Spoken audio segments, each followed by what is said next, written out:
Hello, everyone. Welcome to Raising Vibrations. You with Simon today.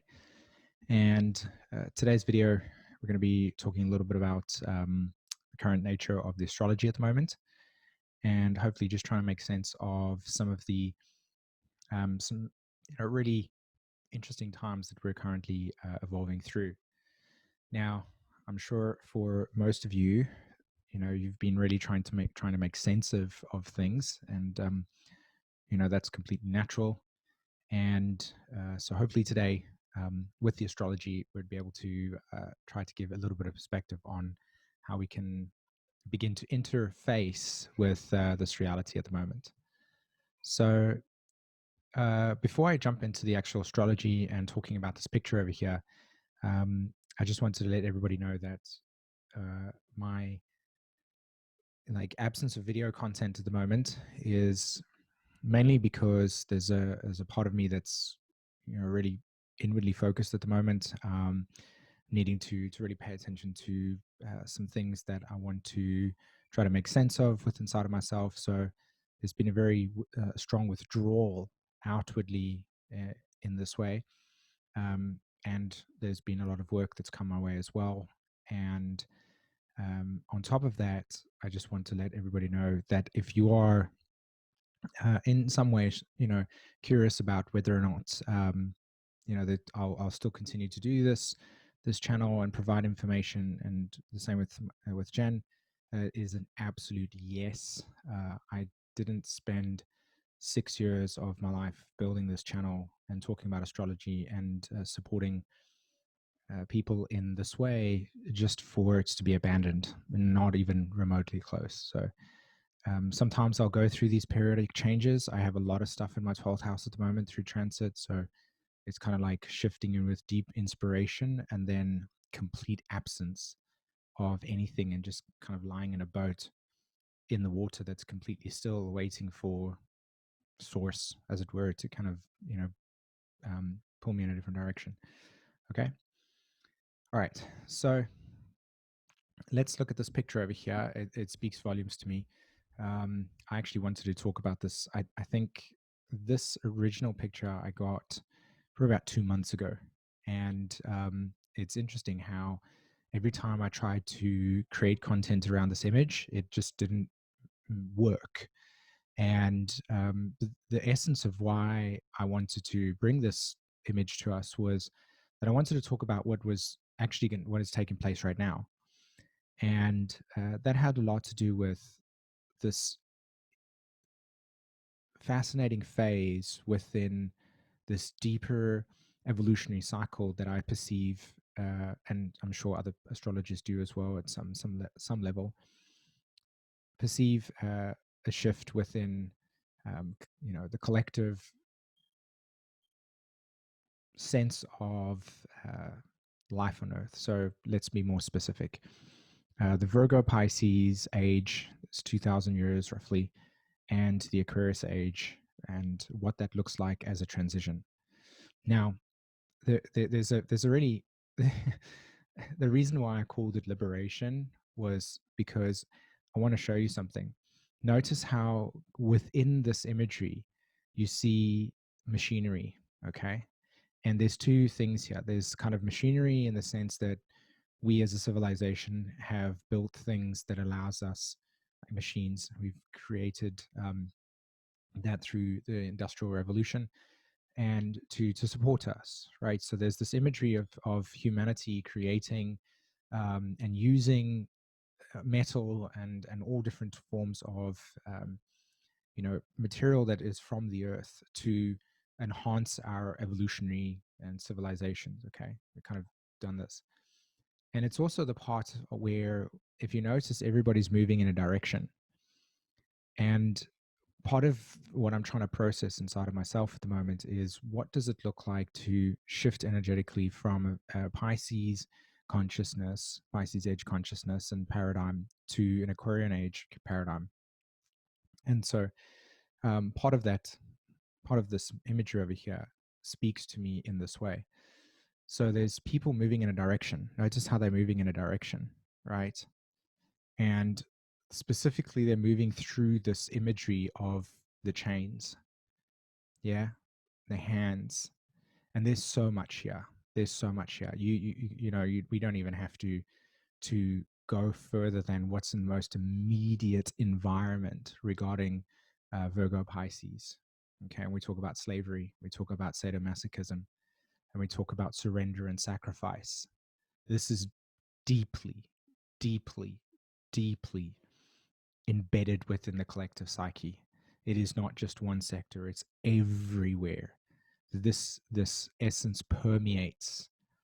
And what I've come to sense with inside of myself, as in my own personal awakening process, is that the transition looks like the liberation from the shackles of sadomasochism. It is looking like the liberation from thinking that is masochistic, thinking that is deeply sacrificing yourself, um, and working through all of the emotional complexes that the cultures and the collective has in the collective unconscious, and liberating, breaking free from these these perceptions of surrender and sacrifice in a very big way. Um, and what's also interesting to me is also it leaves behind the world that was at the time. Let's go back 400 years, for instance. At the time, look at this landscape. Does the landscape look in any way whatsoever in alignment with natural law?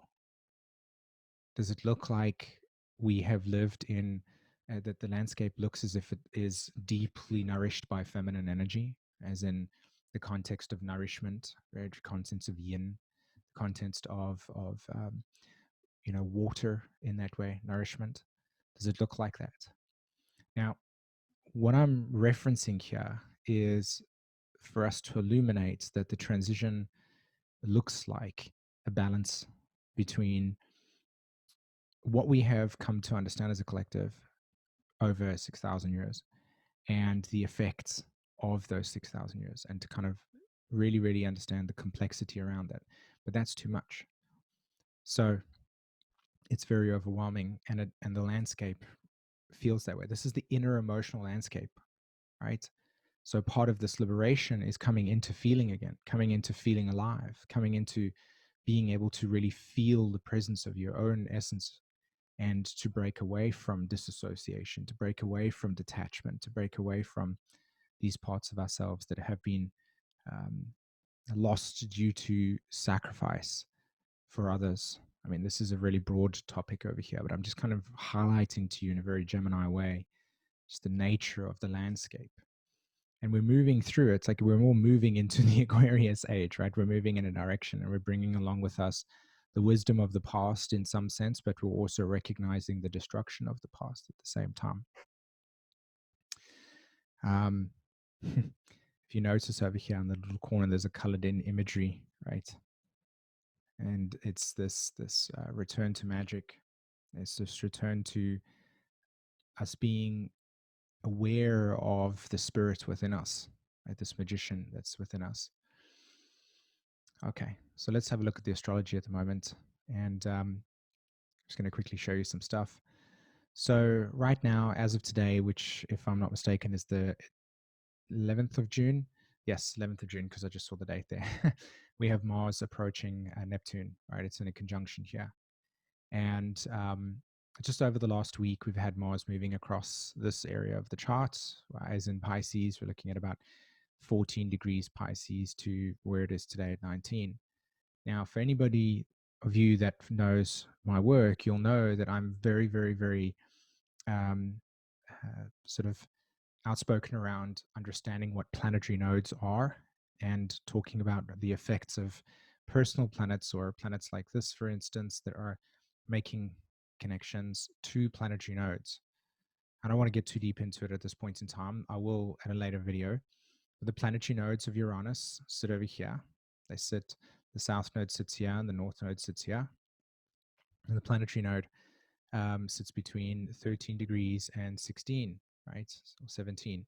That's the south node. So whenever there are aspects being made, as in connections, or when planets transit through this part of the chart, or they transit through this part of the chart, or they transit through here, or they transit through there, you're going to have activations on the planetary nodes. And the planetary nodes of Uranus talk about the collective memory that we all have around the nature of themes like segregation and separation. This is a Pisces Virgo axis, right? If you think about your employer and you think about you, you are the person that's being employed. And so therefore you are in deep service and duty to somebody that's above you. And so the nature of the slave and the master are themes about Virgo-Pisces, which have been for 2000 years. And so in the collective memory of the south node and north node of Uranus, which sit over here, we have memory field that is associated with all of these things. It's all buried within the collective unconscious. So when we have activations like Mars did with the George Floyd experience, it triggered, because it's a square. This talks about the necessary need to understand change, evolutionary progression. So what came to the surface with Mars was an activation around the core memory that is associated with this planetary node. And as I said again, the planet of Uranus is the individual unconscious for each of us. But when we talk about the planetary node, we see that the collective's um, emotional memory and history. So, what we're looking at here is the history of the collective around the nature of beliefs and ideologies and perspectives that have separated and segregated people, and the context of different ideologies and beliefs that validated those actions. Okay. And the thing here to understand about the importance of planetary nodes is that because of the nature of the unconscious, the material that rises to the surface for everybody to experience, to become aware of, is very, very intense. It's not just some light-hearted, information. It's charged. That's why it's in the collective unconscious. That's why it's buried there, because we need to process it. And so when we have activations, then what we're dealing with here is the process of being very sensitive to this material. So why I'm talking about liberation is because now, as Mars has moved across this, it has triggered this memory field. And as you can see, you have the sun over the planetary node of Uranus, the north node, and we have Venus retrograde also moving across that planetary node. So there's been a ton of activation. And what are we dealing with? We're dealing with communication. We're dealing with speaking up. We're dealing with people not communicating for fear of being judged and persecuted, and so on and so forth. So there's a lot of material just coming to the surface, and every single one of us as a collective have our own interaction with that. So my invitation for you here is to also observe your emotional reaction to the things that are happening in the world, and then explore inwardly what it is that is at the bottom of that emotional reaction. So for me, what I'm becoming very aware of in terms of how I interact with this is I recognize within inside of myself the trauma around my childhood, around not being seen. And so not being seen has led me to um, validate my experience and say, how I've interacted with this, right? My own personal views. And so the invitation here is to withdraw your projections from telling other people what to do. This is my observation. This is what this energy is. Withdraw your projections and then come into analyzing the nature of why that belief system that you have is the one that you are subscribing to. And what you will find is an underlying message in there. There's something there that needs to be expressed. There's something there that needs to be communicated. So even though the collective on the surface has something and everybody's communicating and expressing something, 100% right, we also need to observe what is actually beneath the surface that's caused that individually for you. So if you're taking a stance in a specific way, ask yourself the question, what don't be on the surface. Try and go deeper into the process, like layer it. Like ask yourself the question, is what I'm saying and what I'm feeling coming, like, analyze it. That's what I'm encouraging you to do. Okay. So that Gemini, ask yourself the questions. This Mercury in Cancer over here um, is an invitation to be able to really begin to access the emotional layering around what has come up for you with Mars squaring the nodes, okay, the planetary nodes. So we have a collective event, and then how do you interact with that collective event personally? So come back to what is it inside of you that is your conviction? What is it drawing out of you? And what is the reasons or the underlying dynamics as to what caused that conviction to be there in the first place? You'll learn a lot about yourself in that sense. And that's the point of this liberation dynamic, is that because every single person has been affected by the Virgo Pisces axis, every community culture in some way, shape, or form has within them this thing that they need to liberate from. Every single one of us, each perspective has something that's trying to be liberated from. Okay.